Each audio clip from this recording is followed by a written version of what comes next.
All right. So you were a rower in college at the University of San Diego. Yep. Talk about like how you got into rowing. Is that something that you came upon in college, or? So I was never a rower. I always played volleyball, and swimming was my main sport. And I'm tall, and I literally walked on campus, and the coaches asked what sports team I was on at USD, and I said I'm not on a sports team, and they're like, "Oh, perfect. So you're coming to rowing practice tomorrow?" And I was like, "No, not for me." Nice. And they harassed me for the next 3 weeks until I finally caved and joined the team. Cool. And then, so what conference does USD compete in? They are in the West Coast Conference. Okay, cool. And so what's like a day in the life like a rower in college? Like, what's that look like? So it's busy. Yeah. I wait for the first semester. We had much earlier practices. Second semester they changed it up. Yeah. But I woke up at 4:45, 4 days a week. Practice started at 5:15. Wow. So we were on the water at 5:15 down in Mission Bay, and practice went till 7 or 7:30, depending on how we did that day. Right. And class, and then 2 to 3 days a week we had either, I think it was 2 days a week we had weights in the afternoon at around 4 or 4:30 for an hour, or we were on the rowers for an hour. Cool. So a lot of rowing. Lots of rowing. Yeah. And so was there an off season, or was it mostly year round, or? So mostly all year round. Off season, I guess, is summer. Summer, right? Wow. So the whole school year. The whole school year. So now you're how many years out of rowing? I am. What was your last season? My last season was 2009. Okay, 2009. 3 years. So yeah, 3 years out of rowing. And just the other day, this is kind of the reason why we're talking, you had a PR in what now? My 2K. The 2K row, which, talk about the significance of the 2K row as a competitive rower. As a competitive rower, it's probably your most important, stat, or? Yeah, exactly, your most important stat. Yeah. And you can kind of compare it to a mile run, what's your mile times? Like, this is you know how good a rower is by their 2K time. Right, okay. And even though it's very different when you're in a boat, because you go much faster when you're on the water with a crew. Right. This kind of determines your individual strength. Right. And your endurance. Okay. Because it's an all-out sprint, coughing up blood. Wow. So how often would you test that in college, for example? We would probably test our 2K anywhere from once a month to maybe once every month and a half. Wow.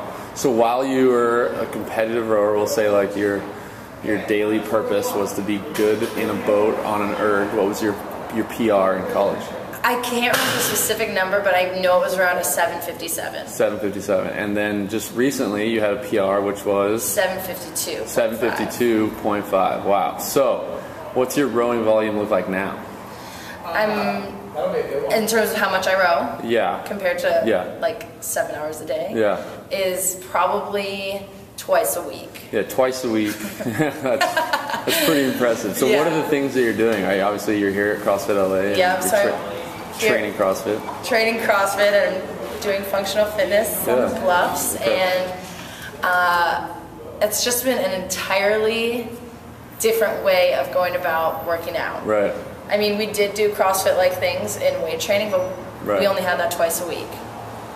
We were only in the weight room twice a week, as opposed to... So there's a lot of factors that could come to mind. I don't think you could say it's a gym or something in particular movement, but the gist of it is you're rowing considerably less. Your purpose in life now isn't to be necessarily just good in a boat, right? And now you're better at it when it than when it mattered and you had to compete. So if you could attribute that to something, what is it? Is it the whole thing? Is it the nutrition and the life? What is it? I've been thinking a lot about that since I got my PR. How could I do that now? And I really think that it's this is something I do for me now. And the training is a big part of it. Nutrition is definitely a huge part of it, because when I was on the team, coach was like, eat 4,000 calories a day. Right. And I was like, yes. Pasta. Pasta and burgers. And I didn't realize I didn't feel anything because that's how I normally ate. But I would, eat, I would carb load.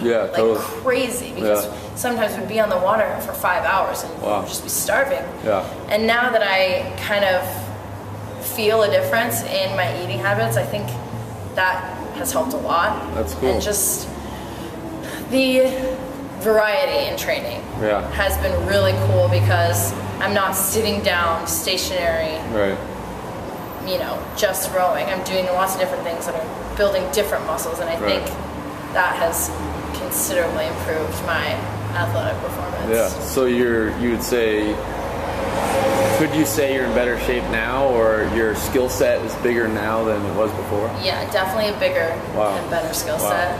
And that's usually the experience, but it's just your story is interesting because you're considerably better as a rower now that you're not even just a rower. You know, it's like a small part of your life. So that's cool. Anything else about just like the whole lifestyle and training experience? I mean, it's definitely been amazing. I don't think I could ever stop now. Yeah, that's cool. And now that it was hard for me to get back on an erg after quitting. Yeah. Because I was like, oh, I hate this. Yeah. Like, this was just like torture for me. And now I'm like, I kind of want to do some indoor competition. Oh, there you go.